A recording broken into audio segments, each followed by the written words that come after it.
नमस्कार। हरियाणा के मुख्य समाचारों के 25 खबरों के बुलेटिन में आपका स्वागत है। आगे बढ़ने से पहले आप हरियाणा के किस जिले से समाचार को देख रहे हैं, अपने जिले का नाम कमेंट सेक्शन में जरूर लिखिएगा। तो चलिए शुरू करते हैं खबरों का सिलसिला। रामपाल को 3 साल की सजा। बरवाला आश्रम में उपद्रव के दौरान मिले थे 400 गैस सिलेंडर। सतलोक आश्रम के संचालक रामपाल को हिसार कोर्ट ने 3 साल कैद की सजा सुनाई है। कोर्ट ने आवश्यक वस्तु अधिनियम के मामले में सुनवाई करते हुए रामपाल को दोषी करार देकर 3 साल कैद की सजा सुनाई है। साल 2014 में रामपाल के बरवाला स्थित आश्रम में हुए हिंसक उपद्रव के बाद पुलिस को वहां से भारी मात्रा में गैस सिलेंडर मिले थे। टेकरी बॉर्डर खोलने पर बैठक बेनतीजा। नए खेती कानूनों के खिलाफ जारी किसान आंदोलन के कारण 11 महीने से बंद टीकरी बॉर्डर को खोलने को लेकर हरियाणा सरकार के अधिकारियों, दिल्ली पुलिस और किसानों के बीच शुक्रवार को हुई बैठक बेनतीजा रही। बहादुरगढ़ मिनी सचिवालय में हुई बैठक में हरियाणा सरकार की हाई पावर कमेटी के मेंबर और झज्जर के डीसी श्यामलाल पूनिया व एसपी वसीम अकरम शामिल हुए। तकरीबन 2 घंटे से ज्यादा समय तक चली बैठक में हरियाणा के अधिकारियों ने दोनों तरफ का रास्ता खोलने की बात रखी, जबकि दिल्ली पुलिस सिर्फ दिल्ली से हरियाणा की तरफ आने वाली लेन खोल रही है। बैठक में मौजूद किसानों ने इस पर आपत्ति उठाते हुए कहा कि हरियाणा सरकार और दिल्ली पुलिस अलग अलग रणनीति बना रही है। एलनाबाद उपचुनाव में 57% बूथ संवेदनशील। हरियाणा में सिरसा जिले के एलनाबाद विधानसभा सीट पर 30 अक्टूबर को होने वाले मतदान से जुड़ी तैयारियां अंतिम चरण में हैं। एलनाबाद हलके में मतदान के लिए 211 पोलिंग बूथ बनाए गए हैं और इनमें से 121 को संवेदनशील और अति संवेदनशील कैटेगरी में रखा गया है। यानी यहां के टोटल मतदान केंद्रों में से 57% से ज्यादा मतदान केंद्र संवेदनशील और अति संवेदनशील हैं। रेवाड़ी गैंगरेप में तीनों दोषियों को 20-20 साल सजा। हरियाणा के बहुचर्चित रेवाड़ी गैंगरेप मामले में शुक्रवार को अदालत का फैसला आ गया है। नारनौल की crime against women special court ने तीनों दोषियों को सुनाई 20-20 साल की सजा और सुनाई 20-20 हज़ार का जुर्माना। साथ ही डीएलएसए को 5 लाख पीड़ित पक्ष को देने का आदेश दिया है। न्यायाधीश मोना सिंह की कोर्ट ने एक दिन पहले ही वारदात के मुख्य आरोपी नीशू फोगाट, मनीष और पंकज फौजी को दोषी ठहराया था। जींद का कुख्यात दिल्ली में ढेर। बदमाश की घेराबंदी करने वाली पुलिस पर फायरिंग। बाहरी दिल्ली के बेगमपुर इलाके में शुक्रवार सुबह बदमाशों और पुलिस के बीच हुई मुठभेड़ में जींद का कुख्यात बदमाश दीपक उर्फ टाइगर मारा गया। दोनों ओर से करीब 15 राउंड गोलियां चली। वहीं मुठभेड़ के बाद इलाके में दहशत फैल गई। सुबह की सैर को निकले लोग भी घरों में दुबक गए। मुठभेड़ में 2 पुलिसकर्मी भी घायल हुए हैं। हरियाणा विधानसभा के फर्जी इंटरव्यू लेटर। गिरफ्तार आरोपी को लेकर अंबाला में दबिश देने पहुंची चंडीगढ़ पुलिस। हरियाणा विधानसभा में नौकरी के लिए फर्जी इंटरव्यू लेकर पहुंचे अंबाला के युवक के साथियों की धरपकड़ के लिए पुलिस हरियाणा में दबिश दे रही है। चंडीगढ़ सेक्टर 3 पुलिस की गिरफ्त में आए नारायणगढ़ निवासी जितेंद्र सिंह को साथ लेकर पुलिस गई है। हालांकि अभी इस बात का खुलासा नहीं हुआ है कि पुलिस किस शहर में धरपकड़ करेगी। पुलिस ने मामले से जुड़े दस्तावेजों की बरामदगी और साथियों को गिरफ्तार करने के लिए जितेंद्र को 8 दिन के रिमांड पर लिया है। 20 मर्डर कर चुके नवीन जाट का खुलासा। 2 कुख्यात बदमाशों के बीच गैंगवार के चलते कटवाल क्षेत्र में दहशत कम नहीं हो रही है। सितंबर 2020 में हुई बदमाश सुमित के चाचा जोगिंद्र की मौत भी इसी गैंगवार का नतीजा था। खुलासा हुआ है कि बदमाश नवीन उर्फ छोटा ने साथियों के साथ मिलकर पानी में डुबोकर उसकी हत्या की और शव ड्रेन में बहा दिया। छोटा 7 दिन के पुलिस रिमांड पर है और पुलिस उससे कई वारदातों के राज उगलवाने में लगी है। एलनाबाद उपचुनाव में भीतरघात का डर। भाजपा और कांग्रेस प्रत्याशियों को नहीं मिल रहा पार्टी में सपोर्ट।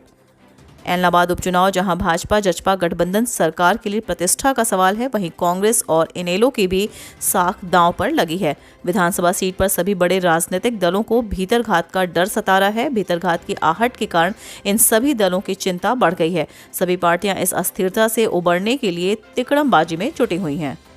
हिसार के व्यापारी से ऑनलाइन ठगी। होटल बुकिंग रिफंड के लिए ऐप डाउनलोड करवा ठगे 3.19 लाख। हरियाणा के हिसार जिले में एक व्यापारी के मोबाइल में ऐप डाउनलोड करवाकर धोखे से 3.19 लाख रुपए ठगने के मामले में पुलिस ने एक आरोपी को दबोचा है। आरोपी झारखंड के पलामू वासी अनीप को भोपाल से गिरफ्तार कर 6 दिन के रिमांड पर लिया है। पंजाब एवं हरियाणा एचसी को मिले 5 जज। मुख्य न्यायाधीश ने दिलाई शपथ। लंबे समय से जजों की कमी से जूझ रहे पंजाब हरियाणा हाईकोर्ट को 5 और जज मिल गए हैं, जिन्हें शुक्रवार को पंजाब हरियाणा हाईकोर्ट के मुख्य न्यायाधीश रविशंकर झा ने हाईकोर्ट के अतिरिक्त जज के तौर पर शपथ दिलाई। इसमें JS बेदी, पंकज जैन, विकास सूरी, विनोद शर्मा भारद्वाज और संदीप मौदगिल शामिल हैं। टूटी सड़क न बनने पर भड़के लोग, दिल्ली रोड पर लगाया जाम। रेवाड़ी शहर में दिल्ली रोड पर लोगों ने शुक्रवार को जाम लगा दिया। पुलिस लाइन के पास तकरीबन 20 मीटर का टुकड़ा 1.5 साल से टूटा हुआ है, जिसकी वजह से गड्ढों में फंसकर आए दिन लोग चोटिल हो रहे हैं। साथ ही आसपास रहने वाले लोगों का धूल मिट्टी के कारण दम घुटने लगा है। इसी वजह से नाराज लोग सुबह सड़क पर जाम लगाकर बैठ गए। ऐलनाबाद उपचुनाव में प्रचार करने पर राकेश टिकैत ने दी सफाई, बताया किस पार्टी को दिया है समर्थन। किसान नेता राकेश टिकैत ने कहा है कि ऐलनाबाद चुनाव में भारतीय किसान यूनियन ने किसी भी पार्टी या उसके प्रत्याशी को कोई समर्थन नहीं दिया है। केवल वहां पर किसी द्वारा किसानों की पंचायत को दिया गया उसका सामान लौटाया है। टिकैत ने कहा कि वे पंचायत व गांव में आपस में सामान का आदान प्रदान करने में विश्वास रखने वाले व्यक्ति हैं। पंचायत में कोई व्यक्ति अपनी गठरी सौंप कर गया था। हरियाणा पुलिस के 2 सस्पेंडेड ASI गिरफ्तार, 5 दिन के रिमांड पर लिए, जाने किस मामले में फंसे। उचाना थाना पुलिस ने लगभग 11 माह पहले चूरा पोस्ट तस्करों के साथ मिलीभगत के आरोपित CIA स्टाफ से निलंबित जांच अधिकारी रहे ASI तथा उसके सहयोगी दूसरे ASI को गिरफ्तार कर अदालत में पेश किया, जहां से अदालत ने दोनों को 5 दिन के रिमांड पर पुलिस को सौंप दिया। पुलिस आरोपितों से पूछताछ कर रही है। महंगाई बेरोजगारी की मार से हर वर्ग बेहाल, दीपेंद्र हुड्डा। सांसद दीपेंद्र हुड्डा आज कांग्रेस के प्रतिज्ञा यात्रा में बतौर मुख्य अतिथि बरेली और बदायूं पहुंचे। उन्होंने लोगों को संबोधित करते हुए कहा कि महंगाई बेरोजगारी की मार से हर वर्ग बेहाल हो चुका है। महंगाई ने आम आदमी की कमर तोड़ दी है। पेट्रोल डीजल उसकी पहुंच से बाहर हो गए हैं।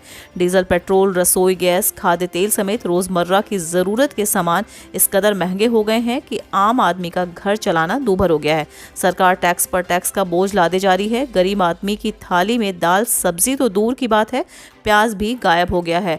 3 नए कृषि कानूनों की आड़ में सरकार आम आदमी की रोटी को भी चंद सरमाएदारों की मुट्ठी में देना चाहती है। उप मुख्यमंत्री दुष्यंत चौटाला ने की हरियाणा राज्य सामाजिक सुरक्षा बोर्ड की पहली बैठक। हरियाणा के उप मुख्यमंत्री दुष्यंत चौटाला ने शुक्रवार को हरियाणा निवास में हरियाणा राज्य सामाजिक सुरक्षा बोर्ड की प्रथम बैठक की अध्यक्षता की।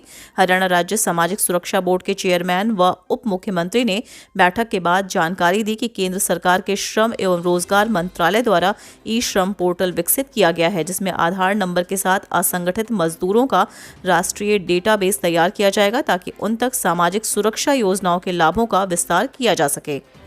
ऐलनाबाद उपचुनाव एक बार फिर जीत हासिल करने पर टिकी इनेलो उम्मीदवार अभय चौटाला की नजरें। हरियाणा के सिरसा जिले के ऐलनाबाद विधानसभा क्षेत्र में शनिवार को होने वाले उपचुनाव में त्रिकोणीय मुकाबला देखने को मिल रहा है। विपक्षी इंडियन नेशनल लोकदल के उम्मीदवार अभय सिंह चौटाला की नजरें एक बार फिर इस सीट पर जीत हासिल करने पर टिकी है। चौटाला ने केंद्रीय कृषि कानूनों के मुद्दे पर विधानसभा की सदस्यता से इस्तीफा दे दिया था, जिसके चलते इस सीट पर उपचुनाव की जरूरत पड़ी। श्राप बन गया बचपन का प्यार, लव मैरिज करने वाली युवती से पति करवा रहा देह व्यापार। पानीपत में कच्ची उम्र में हुआ प्यार एक युवती के लिए अब अभिशाप बन चुका है। उसने जिस शख्स के साथ 7 जन्म तक सम्मान पाने और देने की कस्में खाई थी, वही शख्स युवती की आबरू का सौदागर बन चुका है। आरोप है कि युवती का पति उससे देह व्यापार करवाने के लिए नशे की खुराक देता है और गलत काम करने पर मजबूर करता है। यहाँ तक कि युवती की सास ने उसे जिस्म फरोशी के लिए बेचने का भी प्रयास किया। पीड़ित युवती यह अभिशाप पिछले 6 सालों से झेल रही है। आखिर में तंग आकर युवती ने अब पुलिस में शिकायत देकर मामला दर्ज करवाया है, जिसके बाद पुलिस ने जांच शुरू कर दी है। मजबूत देश के लिए आर्थिक मजबूती जरूरी, राव इंद्रजीत। गुड़गांव के शुक्रवार को केंद्रीय राज्य मंत्री राव इंद्रजीत सिंह ने कहा कि किसी भी देश की समृद्धि में देश के कॉरपोरेट जगत का योगदान अत्यंत आवश्यक है। कॉरपोरेट कंपनियां मुनाफा कमाएं, लेकिन उसमें से कुछ हिस्सा CSR के तहत देश हित में भी लगाएं और अपनी सामाजिक जिम्मेदारी निभाएं। धोनी से मिलने के लिए दूसरी बार पैदल चल पड़े अजय गिल। हिसार से 1436 किलोमीटर जाएंगे रांची। दुनिया में लोग किसी ना किसी के फैन हैं। हिसार के हरियाणा के छोटे गांव खेड़ी जालब के रहने वाला अजय गिल माही जबरा फैन, जो भारतीय क्रिकेट टीम में रहे कैप्टन MS धोनी के जबरदस्त फैन हैं। अजय गिल माही विश्व में अकेले ऐसे क्रिकेटर युवा हैं जो धोनी को अपना भगवान मानते हैं। MS धोनी से मिलने के लिए दोबारा 1436 किलोमीटर की यात्रा के लिए पैदल निकल चुके हैं।